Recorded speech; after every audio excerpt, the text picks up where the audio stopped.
上一集说到鸡皮疙瘩第一部，今天和大家一起观赏第二部。导演三木康一郎，他的操作手法总是会给人带来另一种世界的感受，不给你任何鬼怪的画面，但是却让你的心跳由慢到快的感受旋律的波动。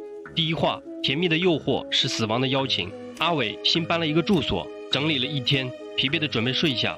单身就是好，睡觉都不用脱衣服的。可刚一躺下，隔壁就传来了欢声笑语的声音，于是就用被子蒙了起来。可笑声还是挡不住，要死了，有没有素质？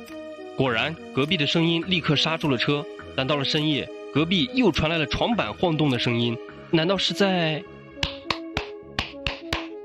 这种声音对一个血气方刚的男生来说，哪受得了？一会儿节奏感越来越强烈，诱惑的阿伟彻底把持不住了。突然，隔壁的男主人停了下来。我们玩个更刺激的游戏吧。什么游戏？就是头儿会变红的游戏。这是什么鬼？阿伟也是一脸的蒙圈，把耳朵更紧地贴在墙壁上。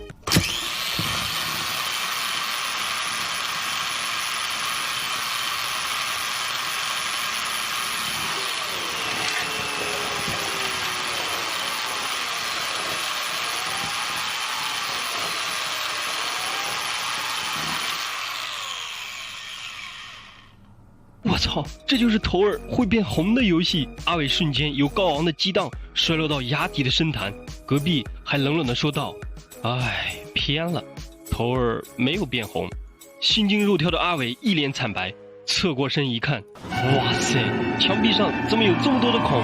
第二话，杂音与无音的因果律。一身杀马特打扮的小美沉醉在自己的音乐当中，而且耳麦的声音开得极大。隔壁的大叔都受不了了，不知道你的耳膜是不是钢做的？这时他来到了长椅上，还是依然沉浸在音乐的世界里。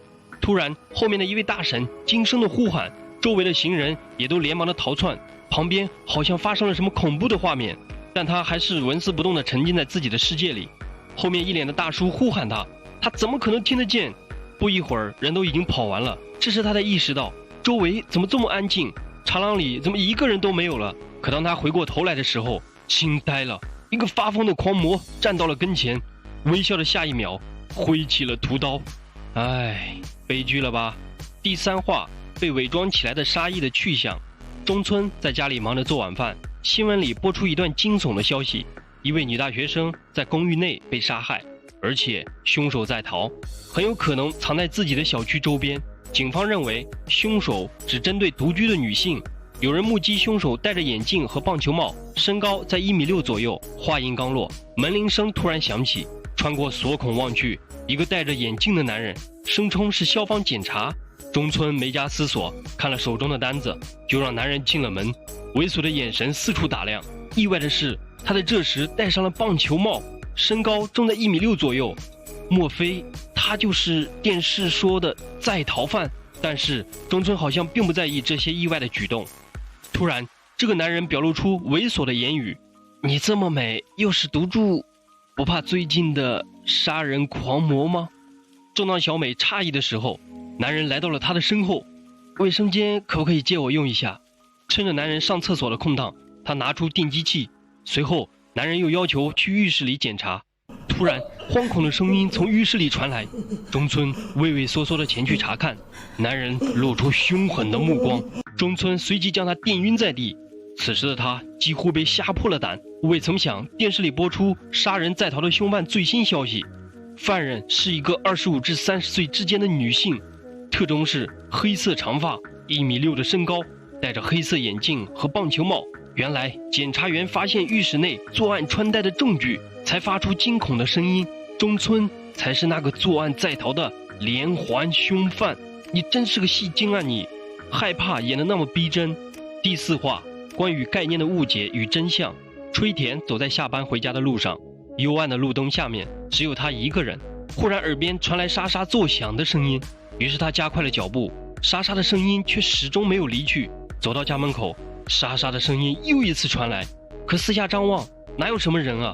在他洗澡的时候，这个声音像阴魂不散一样时时作响，总感觉好像有人在看着他。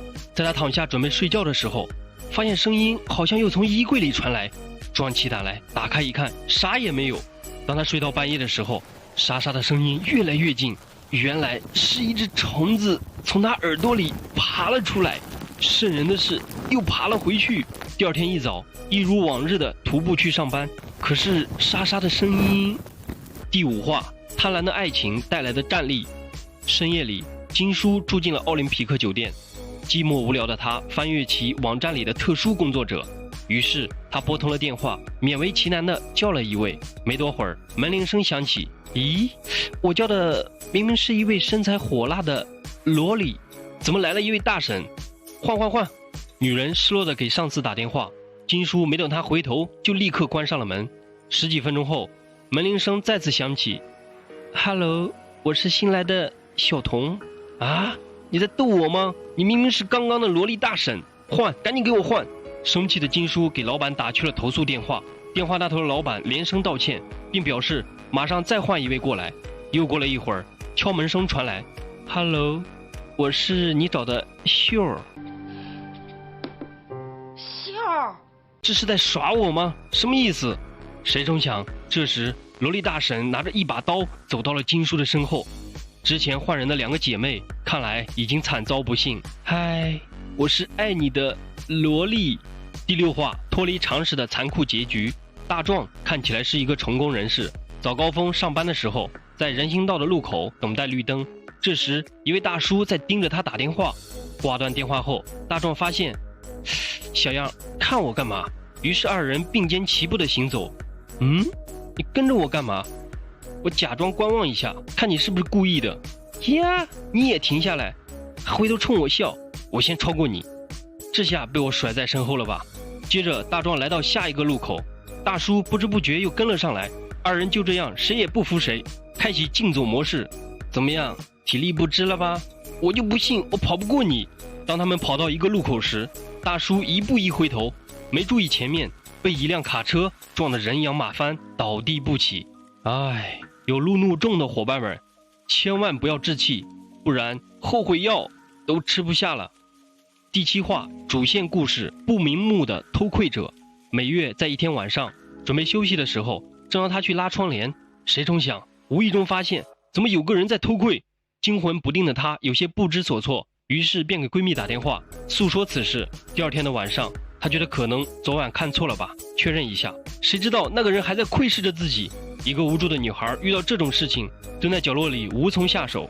绝望中，她想到了母亲给她的信件，有困难时给她打电话。为了不显得自己还没有长大，美月这次选择了报警。可当警察赶到的时候，她诧异了，双脚离地，原来那名窥视者已经悬梁自杀了。细思极恐的是，美月竟然露出邪异的笑容。伙伴们明白她为什么不仅不害怕，反而会邪魅的微笑呢？